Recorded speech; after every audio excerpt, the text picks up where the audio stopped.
Hi, everybody, and welcome to this week's episode of Attendance Bias. I am your host, Brian Weinstein. You know, if you're anything like me, you absolutely need a cup of coffee to start your day. If you're anything like me, you also like to support small businesses. And if you're really anything like me, you like to especially support small businesses run by Phish fans. And that leads us to today's guest and today's show, Josh Millman, a fan who is the owner and founder of Passion House Coffee out of Chicago. As you'll hear me say in just a minute, I was turned on to Passion House Coffee by an unsolicited mention of it by friend of the pod, RJB, on the Helping Friendly podcast. I'm always in the market for new coffee, and when I heard RJ mention Passion House, I immediately checked out the website and ordered 2 pounds of Passion House coffee for myself and 2 pounds as a Christmas gift for friends of mine. After it arrived and I had my first cup, I wanted to speak with Josh about Passion House immediately. I also wanted to talk about coffee in general, and of course, about Phish. For today's episode, Josh picked Phish's show at Deer Creek Amphitheater on August 13th, 1996. That show was the second of 2 nights at Deer Creek leading up to the Clifford Ball. Summer 1996 has been an underrepresented tour on Attendance Bias, so I was super excited to listen and dig into this show and this era overall. So let's join Josh to talk about why 1996 stands up to any other year in 1.0, how weird it could be to ask a small-town sheriff for directions to your hotel when you miss an exit after your show, and how a Big Mike song can last forever, as we discuss Phish's performance at Deer Creek on August 13th, 1996. Josh, welcome to Attendance Bias. Thank you for being here. Thanks, man. I'm super stoked. I appreciate you just taking the time to invite me and, chat about everything that we love, all Phish and whatnot. Yeah, Phish and coffee. The first time I heard about you and Passion House Coffee was I tuned into the Helping Friendly podcast with our mutual acquaintance, RJB. And when they were going around at the very beginning, RJB held up a mug and he said, "This isn't a paid sponsor, just a friend of mine. And I just want to put in a plug for Passion House Coffee. The owner, Josh, is a fan and he brews great coffee." And my ears immediately perked up because I love coffee, and we'll get into that in just a minute. And I thought, number one, I always like trying new coffee. And number two, I want to support fan-started businesses and small businesses, of course. So I went on your website, looked you up, immediately ordered 2 pounds for myself, 2 pounds for a friend. And then I said, I want to talk to this guy. It's not just about Phish, but about coffee. So excited to get going. And the show that you picked, August 13th, 1996 at Deer Creek, I also am excited to talk about for a number of reasons, and we'll get there. But enough for me. Josh, tell us a little bit about Passion House Coffee, where people can find it, what about it makes it special. You have the floor. Yeah, thanks, man.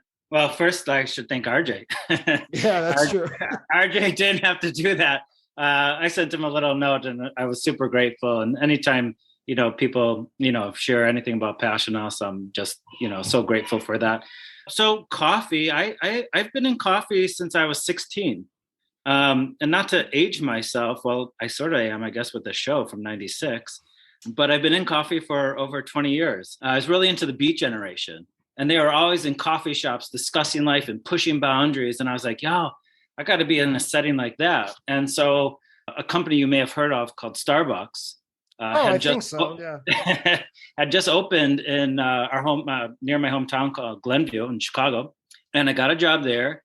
And I just absolutely love being of service. I can't even explain it, but it's all every part of me. I love being of service. I was always trying to make the best lattes, and I also love that I had the opportunity to have a positive influence on the their mornings and their whole days, and that to me was such an honor. You have the ability to positively affect someone's morning and throughout their whole day, and on the other side, when they come home from a long day of work and they have to go see their family and whatnot, I had the opportunity to also cheer them back up, and it's ready to get home and, be with the kids and family. And so I think just affording that opportunity, it just all fit together for me.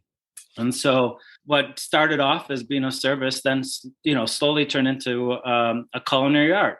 After high school, I moved out to Colorado, Fort Collins, went to CSU for fun. Hell yeah. And worked in some coffee shops there. And then from there, I moved out to San Diego and really dove into specialty coffee. And I helped open a cafe in downtown San Diego. I was kind of a coffee nerd, and I was really fortunate. My boss at that time also serviced a bunch of espresso machines and brewers and whatnot.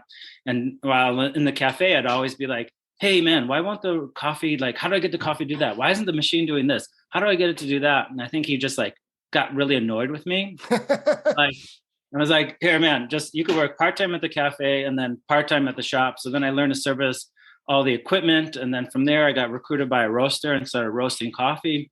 And I think once I learned about roasting, I mean, it just like, I've learned almost every facet of the industry except farming.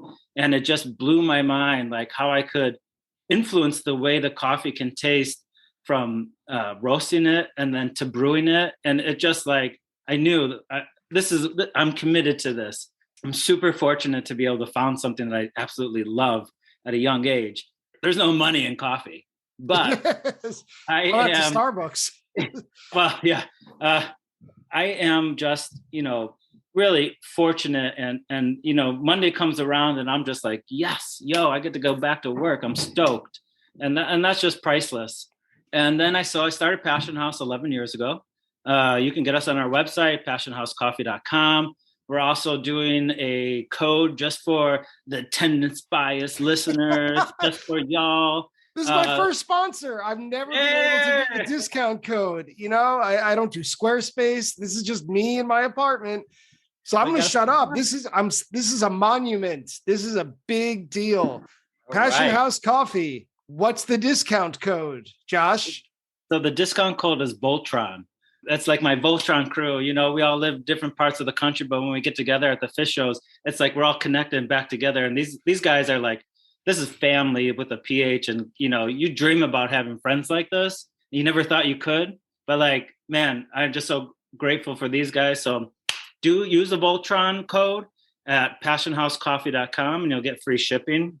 And so just to keep going on with the story, and I'll try to wrap it up. I know you guys don't want to just hear about, Passion House Coffee. I just want to make sure, sorry to cut you off. It's V as in Victor, Voltron. That's correct. So I started Passion House 11 years ago. Super fun fact. I got my first order the day my daughter was born. I actually left the hospital, went to go roast the coffee, fill the order, and then came back to the hospital. My wife was like, yo, you're really going to leave right now? I was like, this is all an omen, man. We got to keep it going. And really, ultimately, like, what our mission and our vision is really just, showing that the world's a small place, that we have the ability to take care of one another. Our goal is that we want people feeling happier and full of love more than they were before experiencing Passion House. We roast some amazing coffees. I've roasted tens of thousands of batches. There's a craft. It takes a long time to become a master at your trade, at your craft. And I bring that with everything into my employees, into the business. And I really feel like, if you love coffee, you should give us a try. I do genuinely enjoy this coffee. That's not blowing smoke. I wouldn't be interested to speak with you on a certain level if I didn't. You know what I mean? It's not just lip service. But again, like I said, I'll attest to it later. Passion House, you have brick and mortar cafes, right? Yeah. If you're in Chicago, we have 2 cafes and a third one on the way. So we have one cafe in Logan Square, another cafe on the actual island of Goose Island, the only island in Chicago. And then our roastery is in this place called East Garfield Park. What is it about Chicago, do you think, that nurtures this? Like, how did you end up there and why did you stay there? As far as Chicago goes, it's a blue collar town, man. You know what I mean? People just want their coffee. And, our goal is to meet people where they are and then also like kind of, elevate what coffee can be and show them and share with them the incredible flavors that are possible. I'm glad you brought that up because the 2 blends that I bought on your website were Darkest Side of the Moon, which I'm working my way through right now. And I've already finished the pound of Night Moves coffee. And action. Well, I love them. I love bold flavors and I love dark roasts. Occasionally, I'll go for a medium roast, like in the afternoon, like sometimes after work. And as a teacher, I get out of work pretty early. So if I want an afternoon cup, I'm not going very bold. I want something just I can enjoy for about an hour in the middle of the day. But I also get started early. I'm up at 5:45 in the morning and I need something bold for my drive, my commute. To me, it's just like, I know what I like. I know what I don't like. And that's the end of it. I don't like to get so serious about something. And then except Phish, I guess, but when I drank Night Moves, I really could taste the tasting notes. It's on the back end of the sip though. It wasn't like so upfront and bold on the label. There were a number of tasting notes, but the one that stuck out to me was dark chocolate. And I didn't expect it because I've never been able to taste those notes when I drink wine and it has all these like oak and this and grapefruit and citrus. I'm like, it tastes like grapes, man. Like that's what wine tastes like to me. But when I tasted Night Moves, I tasted dark chocolate at the end. And I said, this guy knows what he's doing. It felt really good. It felt like I did something better, even though I just drank it. Well, listen, I appreciate it. And that's part of the stuff is, we source really good coffee and it's the way we roast it. And as far as like tasting notes go, not curing cancer or anything like that, man, it's coffee. Coffee should be fun. What you've seen already with Night Moves and Darkest Side of the Moon is everything we do is connects to music and love. So like if you see the mural at our warehouse, it basically is this beautiful mural from this amazing artist, Emmy Star Brown from Chicago. If you have a chance, check her out. And it says coffee, love, music. And that is like everything that entails pretty much my life. Just to give you an example, we kind of put tasting notes in it, but really we name our coffees after different songs or characters in songs, just to keep us laughing and amused. And it's more like prose on the label versus, you'll see a lot of coffee roasters that'll have the farm name, the altitude, the meters, all this information, which, is great information and super important to me. But to the average buyer, they don't really know what it means if coffee is grown at 1,800 meters, which is a high grown coffee and it's great. But for us, we use funny names. So like one of our names is Millie Grace. And I don't have Millie Grace right now, but we should be releasing it. I know it was sold out when I checked. Yeah. And Millie Grace, I come up with all the names and I knew I had a coffee from Peru. And I'm like, okay, I got to think of a name. Nothing was coming to me. And I actually happened to be in Colorado and I was actually running outside listening to Fee. And it was, Fee first met Millie in a bar in Peru. And I was like, oh, geez, there you go. Millie Grace. That's perfect. It's a coffee from Peru, so, and we just like to have fun with it. Coffee and music, like, we were talking a little bit earlier, what role does music play in my life versus coffee, and it's really just like synonymous. So for me, coffee is music. You can't really have one without the other. There's sound in everything we do. From we have this old German roaster from 1957 that's fully cast iron that has like a little motor and belts, but I mean, this is one of the best coffee roasters you can get. But like even hearing those belts and the drum turning, it's like so like everything we do is it ties in together. Yeah, there's rhythm everywhere. Yeah, rhythm as a dancer. Soft romancer. Shout out. So the last thing I'd like to ask you about your coffee, if there's someone who just likes a typical cup of coffee, they go to Dunkin' Donuts or they go to Starbucks on their way to work every day, because I know a lot of people like that. They just take it as a given. What's a blend or a coffee that you have on your website that could be kind of an intro blend for people who aren't into gourmet or independent coffee? What's something that could be safe but flavorful, a little bit new? Yeah, sure. So like we break our coffee down in genres. We have ambient, mainstream, and experimentals. So our ambient, just like Phish. Yeah, our ambient genres inspired by like Brian Eno and whatnot. They're like super comforting, very approachable, very familiar. So if you want something is like what you're talking about, you can buy any coffee really in the ambient genre. Like our Chicago House Blend is just like, my version of diner coffee, just elevated, just super chuggable that you can drink morning through evening.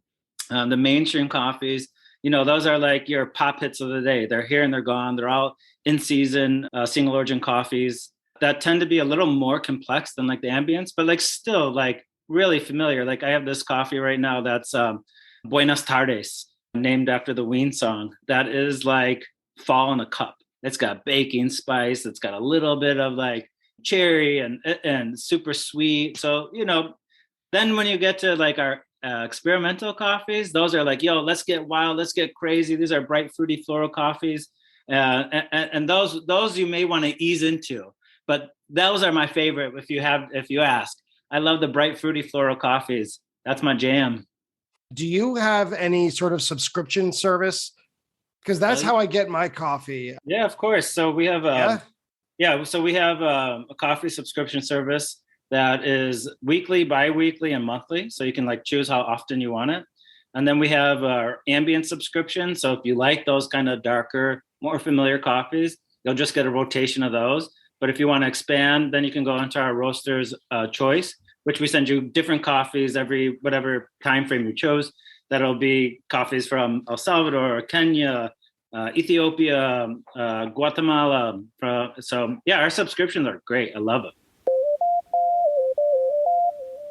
So Josh, we know about Passion House, we know about your background, but now it's time to hear about your Phish experience. We're going to start with the attendance bias lightning round. Let's do it. You ready? Uh-oh. Yeah. I don't know what I'm getting myself into. I'm working on getting lightning bolt sound effects. Attendance bias lightning round. So when was your first Phish show? June 18th, 1994. That was at UIC Pavilion. Man, that was my first show. I think I was like 15 years old. And I don't know if y'all have ever checked out that set list. I think whatever, they have the Chicago box set of that show. And I think the Thanksgiving show as well later that year. Those were my two first shows. I don't think there's much more to say. Oh yeah, that peak in that second set. Woo! That Mind Left Body, right? Yeah, the Mind Left Body, yeah. It was amazing. I had gone to those two Phish shows, and then I went to Jerry's Garcia's last show, and it was like, I was super fortunate to see Jerry's last show. The Dead were huge, and I was like, in this skyscraper smoking weed with 60-year-old people, and I was like, wow, you know what? I think I'm gonna go back over here where it's a little bit smaller and quaint. So that was a really interesting first three shows to compare. So, what's your most recent Phish show? I did that Halloween run. I went to the first three shows and jumped out before the Halloween show, which is usually my style. What a little run that was. And even that whole summer tour and that fall tour, geez, man, the band was on fire. Your favorite indoor venue and then your favorite outdoor venue? For indoor venue, I got to go with my hometown, UIC. I saw just way too many good shows there. The band loves Chicago. I don't know why. I love Chicago too, but they absolutely love it. Bill Graham is great. There's a lot of great, everyone talks about the smaller hockey indoor, stadiums, and those are awesome, obviously. The Gorge and Red Rocks, absolutely great places. But for a little a sneaker one, or I don't know if it's so much sneaker, but I love Blossom. I love the design of Blossom. I love the acoustics at Blossom, the rolling hills over there. I love that venue. If you had to pick one in a calendar year, you could only go to one and you couldn't go to the other two. Would you go to the summer tour, the fall tour, or the New Year's Eve run? Well, now that you're asking me, and I'm, in my 40s, the New Year's runs and the Halloween runs, it's a little too much for me. Get out of here. I live in I'm old. Come on. I like to jump into the 28th and 29th and then get out of there. With COVID, I like summer. Anything that's small and quaint as much as possible these days. And, plus I like being warm, man. I hate being cold. That's true too, especially in Chicago. Yeah, Chicago sucks, man. What is your favorite Phish year overall, whether it's to listen to on tape or that you've seen in person? Either way. Obviously, I love 95. I think the thing is that like when I was 15, 14 years old in 94 and seeing shows, at 95, I was 16. I was definitely like always out of place. I didn't feel like, at least like growing up, I never felt like I really fit in. So like when I found the Phish community, I mean, I literally, when I say like music and the band and the community saved my life, it absolutely did. I was not like connecting with people at all. And so like the whole 97 through, most of 99 is amazing. I love 97, the funk. 98 was great, by the end of 99. And I think things just got a little out of hand and a little out of control. And the scene was just so big. So I would say 95, we used to go to this head shop in Evanston called the Parking Lot and just sit there for hours and hours. And they had a ton of tapes that we just record and take. I mean, back in the day, it was like you had to like put your time in. Yeah. And I think that just having that experience is just so humbling and grateful that, to be honest, these days, obviously I love the band and they're doing great.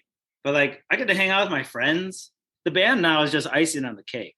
That's a good way to put it. Like, it's the fact that I get to meet up with my crew. I get to meet up with Rich or Eddie, all my guys, Brendan and all them, and like that's the best part is like that coming together. So, we were definitely fortunate to be around and I guess alive during that time. What is the weirdest thing you've ever seen at a Phish show? Oh man, I love this question. Well, people putting tarps down, I think that's a little weird. It not used to be that way. And we used to ride the rail all the time, especially when it was like, love or hate him, man. Greg was up there and everyone else. That was a trip. A lot of my friends got peed on, which is like, yeah. And it kind of like they got peed on at different shows, which is like, at least it makes me like, I understand now why they asked me to pee on them. So they feel like they're at a Phish show. But like, that's a little odd. I love one of my buddy Risher. I think he said he saw a half naked man fighting a unicorn at one show. So was Richard all right? I told Richard, I wish I had a video of that, man. That would have been awesome. I wish I had whatever Richard had. When was this show played? Let's take a look back at Phish in 1996 and the context in which today's show, August 13th, 96 at Deer Creek, was played. Originally, and I used to be a victim of this, I used to generalize, and I used to call 1996 an in-between year because in 1995, there was like exponential growth. They were making the leap from the last theaters that they were playing to an almost exclusively arena rock band. And then 97, they were established to playing these, like they were on whatever the big arena near you or the big summer shed near you. Phish was now on that roster as opposed to the theater near you. And so 95 had like growth and experimentalism. 97 has the cow funk. And 96 was kind of them finding one or the other. When you think of what were some of the best shows that Phish played in 1996, it's like a murderer's row. There are a lot of all-time great Phish shows in that calendar year.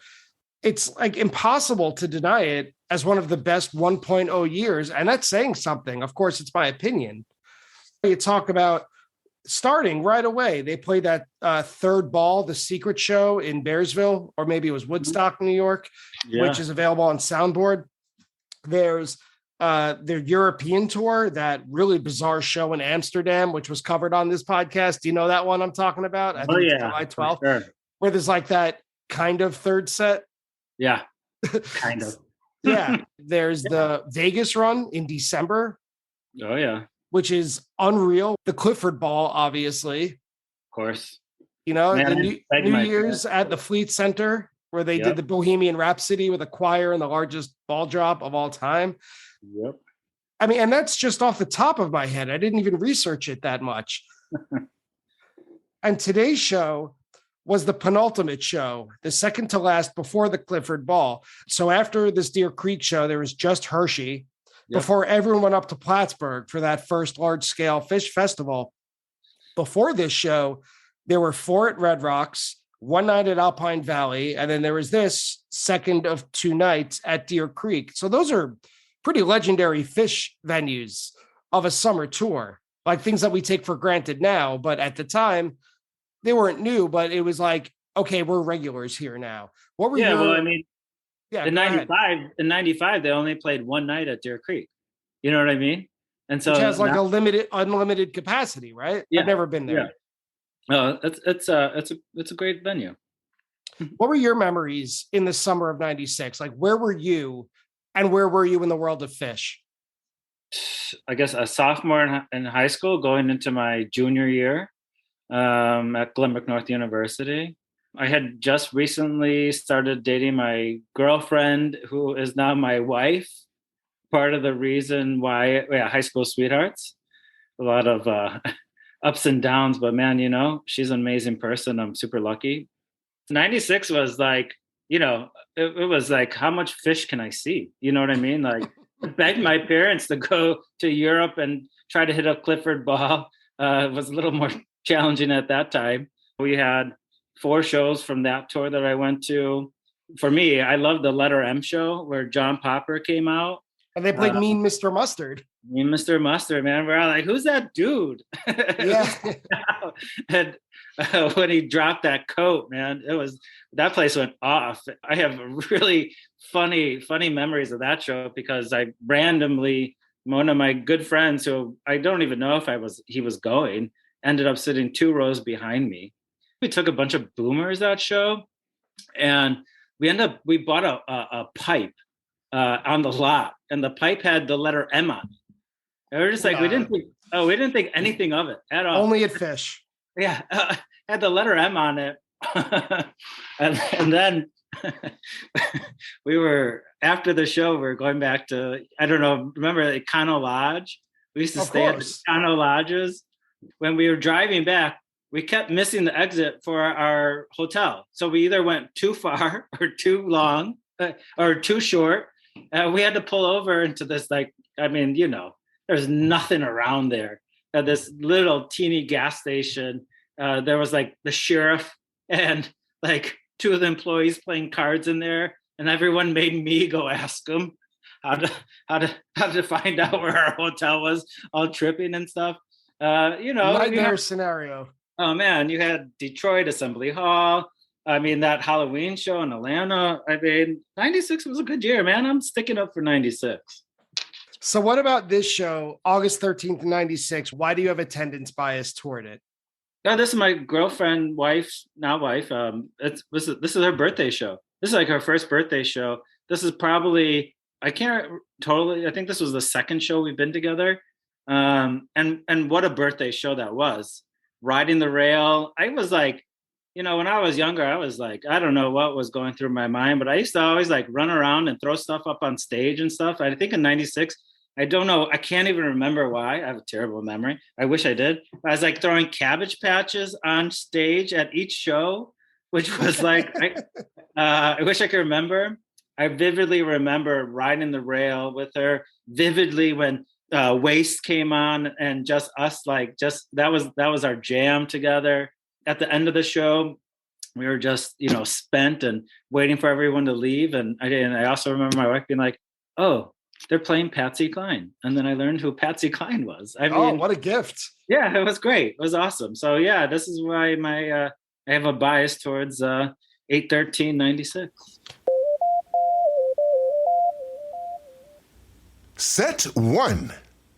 Set 1 opens with Divided Sky, and it is always a good sign.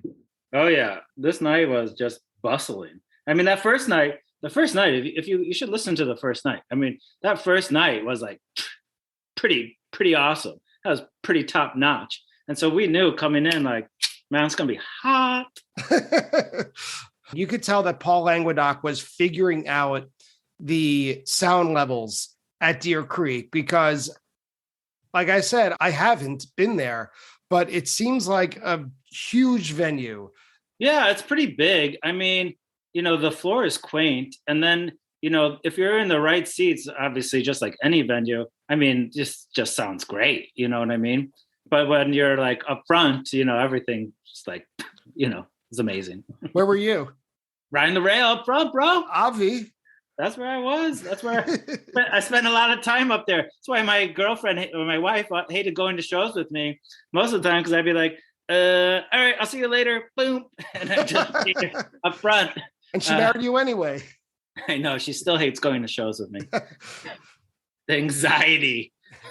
But at the end of this Divided Sky, the energy is just pushing. What a great version of this song. And this is right at the beginning.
So they follow it up with Tube, which they hadn't quite cracked yet. They were about 12 months from making Tube the jam monster that we all hope that it is every time they play it these days. But this is a very straightforward, compact 4-minute version that is very fun nonetheless. Yeah. And then they open it wide open with Tila, which is a song I am still chasing. I still haven't heard it in, I think, 24 years of seeing the band. Wow. You're destined to get it one day, buddy. And at this point, it seems like something special is already going on between that really energetic Divided Sky and now busting out Tila. Yeah, listen, Paige had a night, Yeah, he sounds wonderful. And I absolutely love Paige. My daughter's middle name is named after Paige. So, anytime that Paige gets the shine, that's a good show.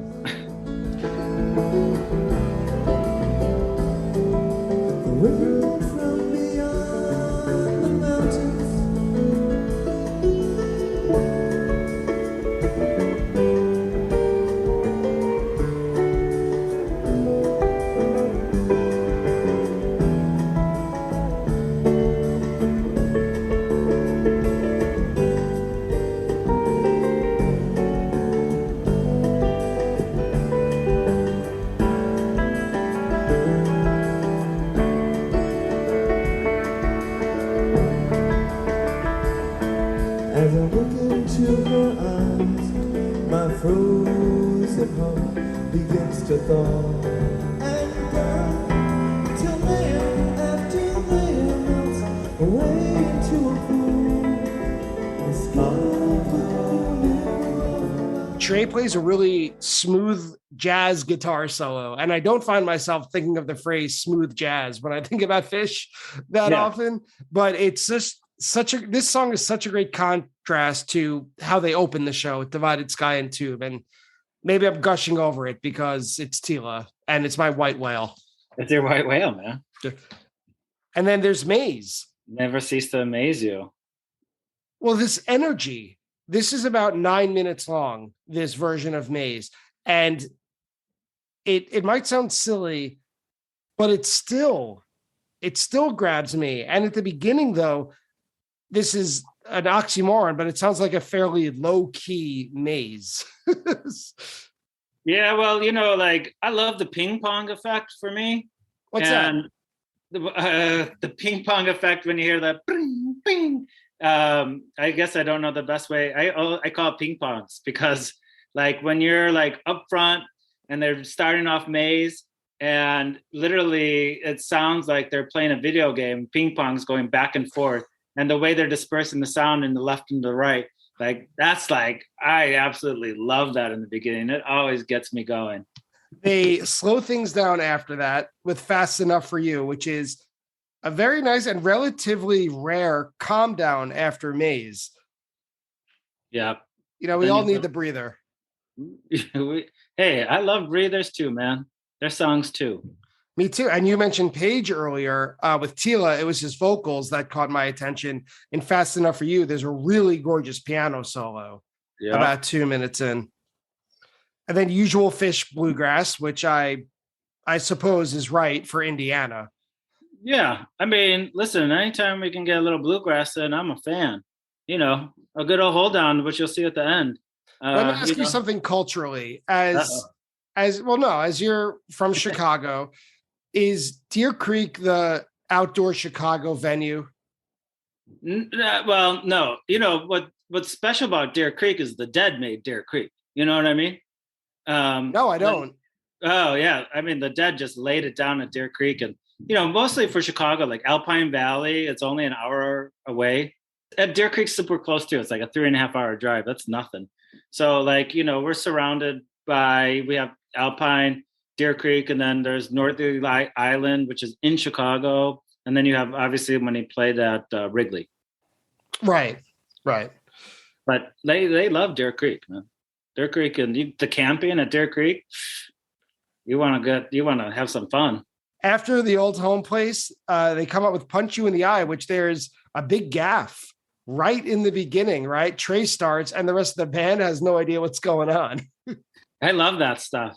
You know, like I don't mind when they make mistakes and things like that. I don't even like that. Does not faze me one bit. And it's just like, you know, these guys are human. You know what I mean? I was right about to say it keeps them human. Yeah, I mean, I'm not saying I like sloppy play. No, I don't like when everything's perfect. Yeah, it'd be a little rough around the edges. I agree. When you go to a mainstream concert, you know, something that is, maybe like a 70-date tour, and they play 1 or 2 shows in every city. I live in New York City, and as you may or may not know, Billy Joel has an ongoing residency at Madison Square Garden, where he plays every month in a non-COVID That's the first concert I ever saw, River of Dreams tour, Billy Joel. Me too. Me great. too. It was October 12th, 1993 at Madison Square Garden. It was my mom's birthday. And I love Billy Joel. I am from Long Island. It is part of my DNA. Fight me. Who doesn't? But that's right. Who doesn't? But my point is, though, he puts on flawless shows because they are rehearsed to the point where you're not allowed to make mistakes. Yeah. And Phish obviously is not that. So when you go to one of those rehearsed shows, it really is a culture shock for guys like us. Yeah, 100%. So when they fuck up, punch you in the eye here and there, it's endearing as opposed to infuriating. Right, 100%. And endearing, a great word. But then they pick up after Punch You in the Eye with Llama, and this is where the thread that stuck out to me, in addition to the great mix, is that there's Gamehenge all over this set list. Mm-hmm. Was that apparent to you in the moment, or it was just great times? No, I mean, you had Divided, Tila, then you get into Punch You, and you're off on you're on your way. Right. And Llama. And Llama, sorry. And these are, some of them are non-Gamehenge songs. Like they're not part of the narration, but they take place in that world. And it brings the fire right away. I wrote in my notes, at 2 minutes, this is smoking hot. And then at 3 minutes, a crazy police siren.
Yeah, that was like, I mean, that was awesome.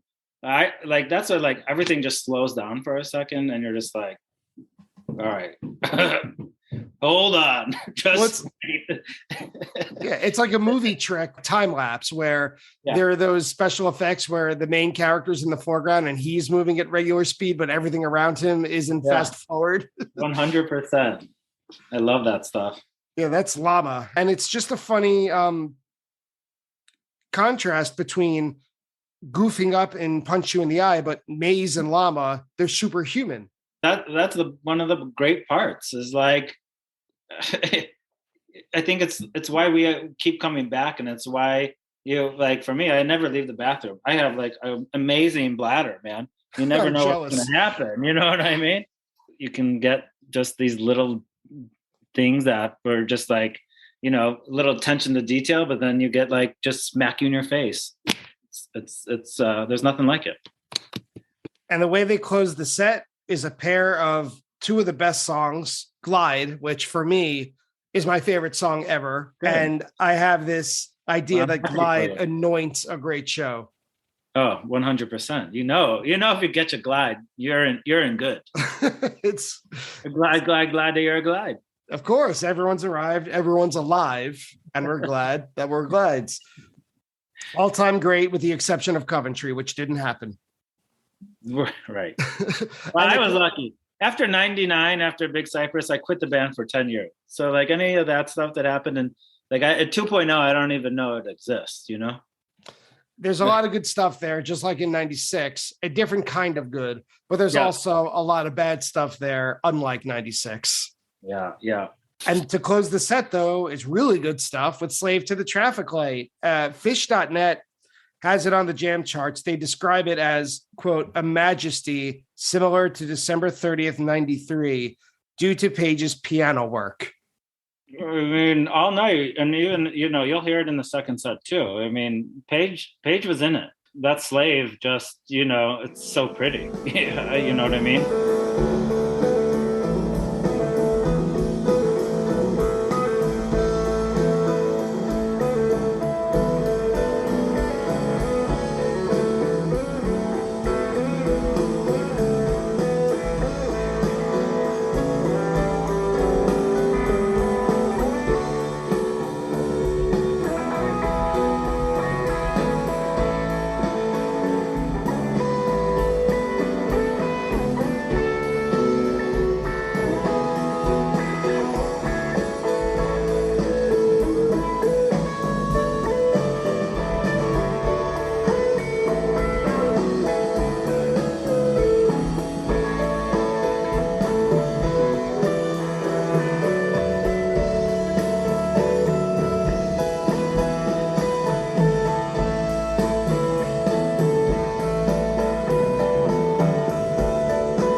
I do.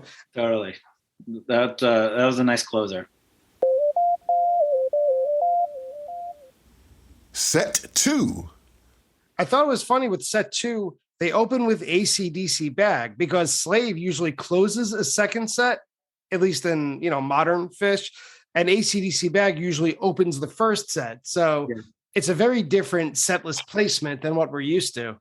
For sure. Got a lot of ACD first set openers in my life. Do you remember this at all?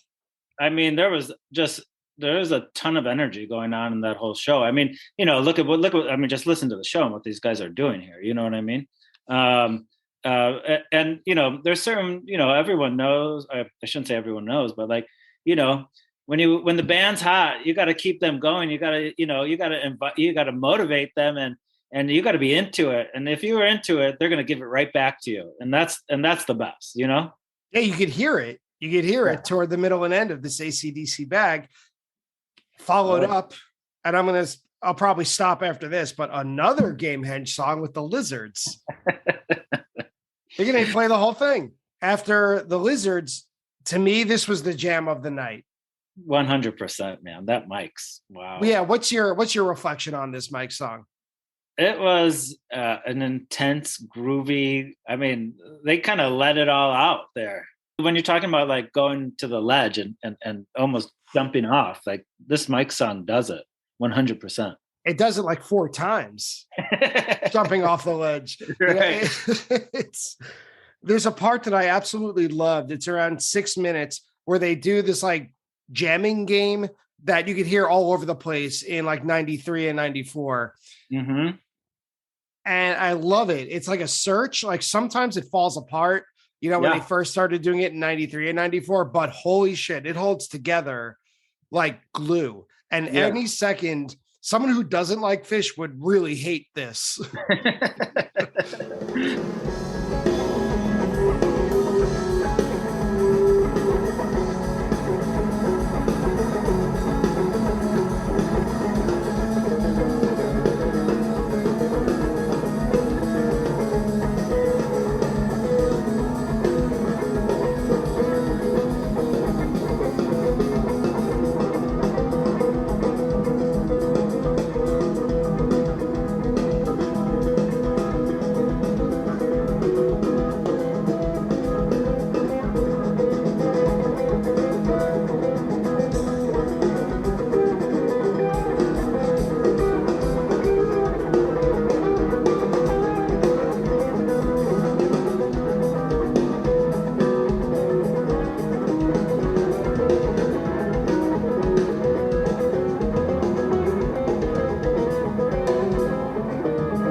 But yeah, I love that. I love when you kind of have those games going on, and and especially as long as you're following it, and when it jumps off and they don't catch it, you're like, you know what I mean? Yeah. But the fact that this was like going and going, and you're just like, man, I'm gonna just bow down. You know what I mean?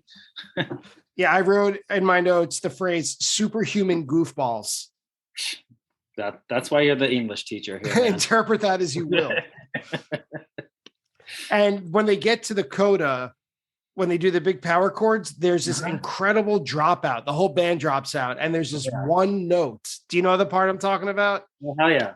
Yeah. I mean, that's when you can I mean, that was amazing. There's a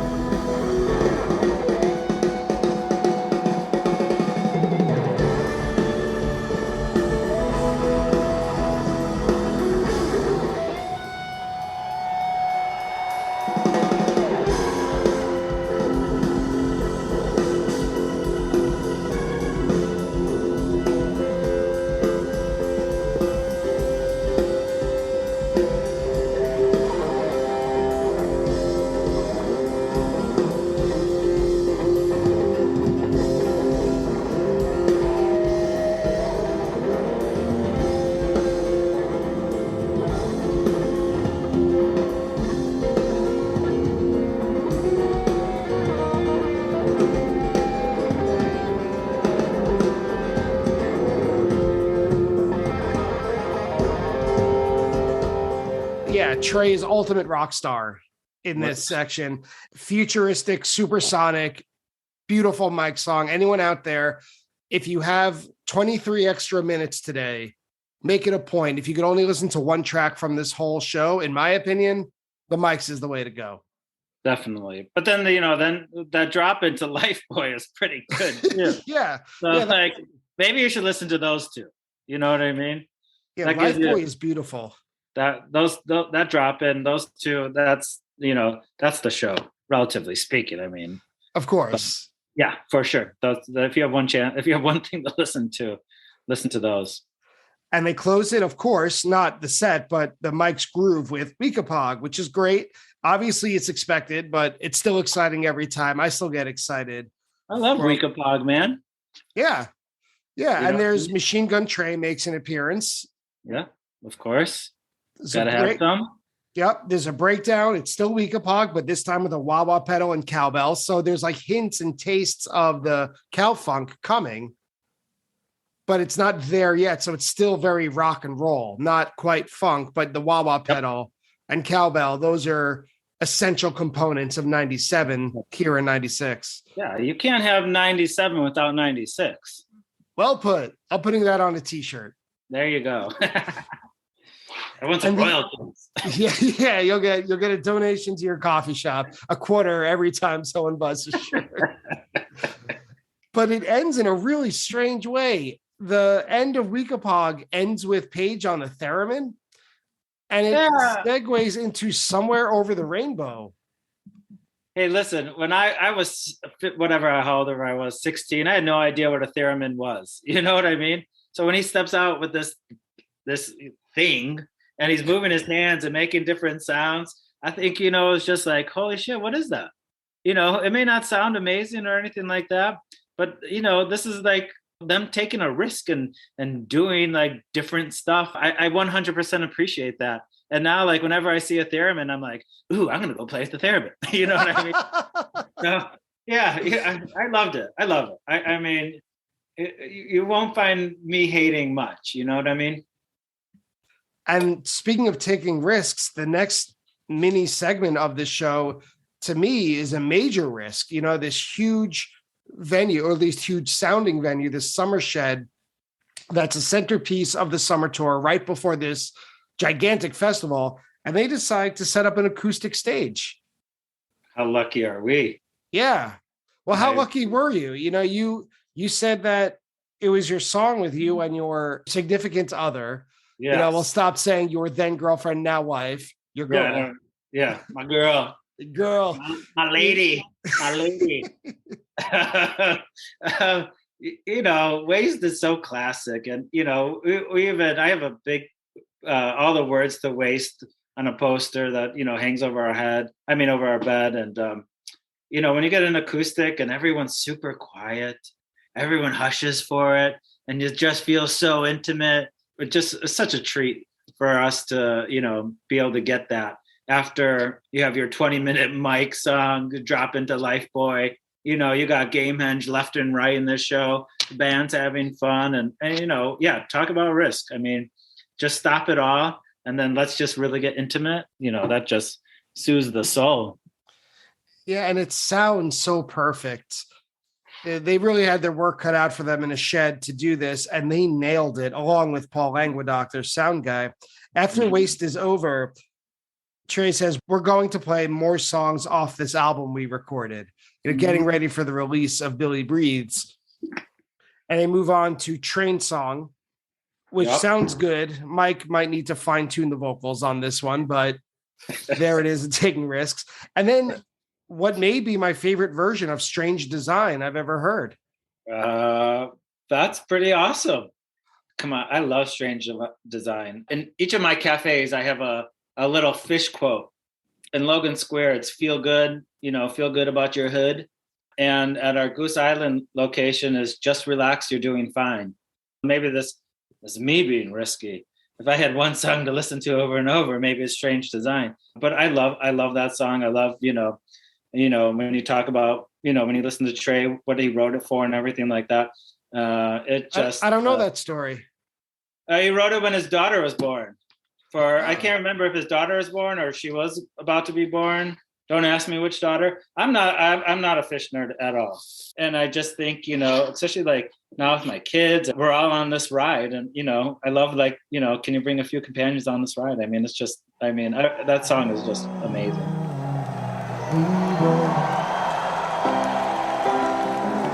Less restrained before. I needed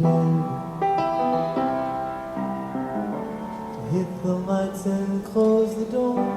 I'm fine, I'm fine. 'Cause I'm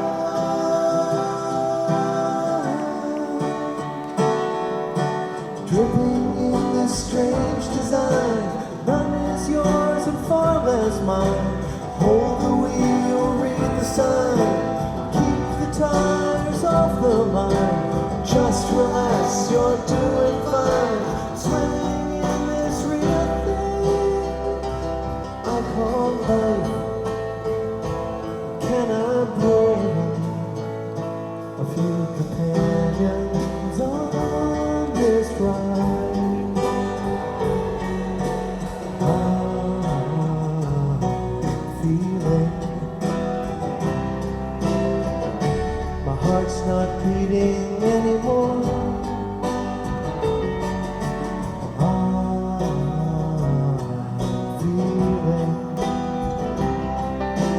It's alright, this happened once before.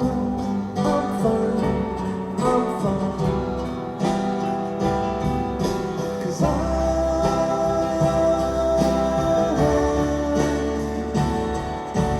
dripping in this strange design. One is yours and far less mine. Hold the wheel, read the sign. Keep the tires off the line. And they close this mini segment. They get off their instruments entirely. They play or they sing Sweet Adeline completely a cappella. What a treat. Yeah. The great thing that I also loved about this and bringing my lady into Phish a little bit more is her dad was in a cappella group. And so she absolutely loved that these four dudes and one in a dress is singing a cappella Sweet Adeline. I mean, if you didn't love them before, you love them now. Yeah. They'll find some way to bring you in. Yeah. And they close the whole set with David Bowie. And just like Phish, that they start with something crazy and weird, and after an acoustic, like nice chill out right in the heart of the second set, by the way, let's not forget, when people are expecting to have their faces melted, they decide to play Waste Train songs and Strange Design and Sweet Adeline a cappella or acoustic, when most people are like, whatever they took, it's peaking right here. And so whatever it is, that's when it's coming on. And they take all this kind of like bare bones, down to earth music, but then they close with their most progressive jam rock song that they have. You gotta love a good Bowie. Yeah, that was great. How could you not go nuts after that? And that closes the set. And for the encore, they come on with the encore, Sleeping Monkey and Rocky Top. I didn't look it up, but I have a feeling that these are the two most played songs for encores. What a combo. That's like, there's all these telltale signs of what songs that Phish encores with, and other songs too. If you're getting an encore, Sleeping Monkey, Rocky Top, and you're throwing some elbows at the end, and I like I said, I love a good hoedown. It's one of my favorite parts about Phish. You just experienced an amazing show like that. Like if you don't know what, you know what I mean? If you weren't sure, I don't know how this show was or not. Not that I was like, or most anybody in the venue was, but in other shows, if you're getting a Sleeping Monkey, Rocky Top, that you just saw something pretty amazing. So Josh Millman, owner and founder of Passion House Coffee, thank you so much for coming on to Attendance Bias, going over this show, August 13th, 96 at Deer Creek, bringing us back in time for a peak year of Phish. I've been convinced. I've been converted. But before we sign off here, remind us again about Passion House, the website, the brick and mortar, and the first ever attendance bias discount code. Go for it. The floor once again is yours. Only me, man. The website's passionhousecoffee.com. We have a cafe. If you're in Chicago, come look at us. Check us out at our Logan Square location or our location on the actual island of Goose Island, or come visit me at our roastery in East Garfield Park. If you're not in Chicago and you love to try us, I would be so grateful and humbled that you had just gave us an opportunity, and appreciate any support. Use the free shipping code Voltron, VOLTRON, Voltron. And ultimately, man, I just thanks for reaching out to me, and thanks for giving me the opportunity. Thanks for amusing me. I really appreciate it. And, I'll keep my fingers crossed that you get that Tila someday. And that's it for today's episode with Josh Millman about Phish's show at Deer Creek on August 13th, 1996. To make sure we got everything right before we leave, it's now time for the attendance bias fact check. Attendance bias fact check. Josh's first show was on June 18th, 1994 at the UIC Pavilion in Chicago, an all-time great legendary show that features one of the best versions of David Bowie ever played. Josh mentioned that a box set was released, and the set contains the full recordings of the June 18th show as well as the show on November 25th, both from 1994. Josh then mentioned that he went to Jerry Garcia's final Grateful Dead show.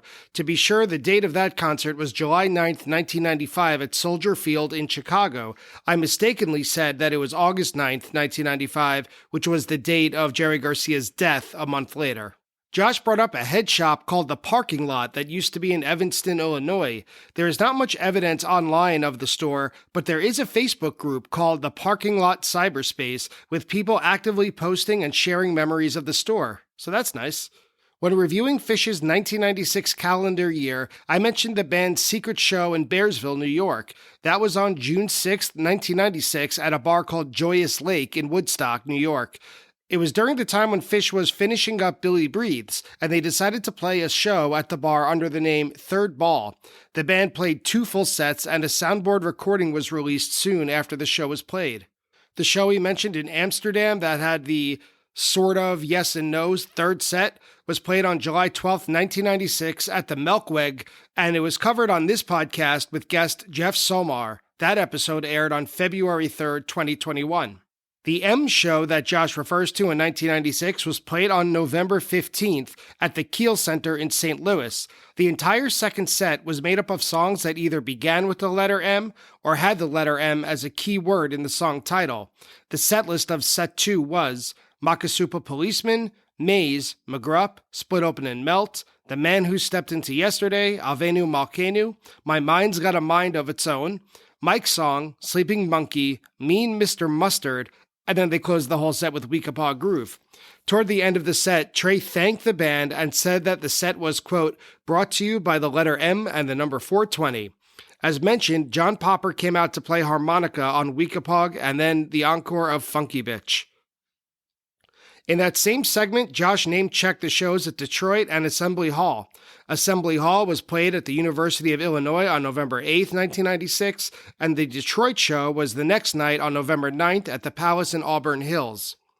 And finally, I was frustrated to no end when I mentioned that Sleeping Monkey and Rocky Top had to be the 2 most encored songs in Phish's history. I thought a minute after we were done recording, I suppose First Tube and Tweezer Reprise had to be somewhere in there as well since 1996, but despite my best efforts, I could not find statistics for the most encored song in Phish history. And that's it for today's episode. I'd like to thank Josh Millman of Passion House Coffee for joining me today. That's passionhousecoffee.com, Phish.net for their help with the fact check, and Phish.in for the recording used in today's episode. If you enjoy Attendance Bias, please support the show by leaving a rating and a review of it on your favorite podcast app, and follow Attendance Bias on social media, mostly Instagram and Twitter. Reach out, say hello, and I'll send you a free sticker. Thank you again so much for listening, and I'll see you next week on Attendance Bias.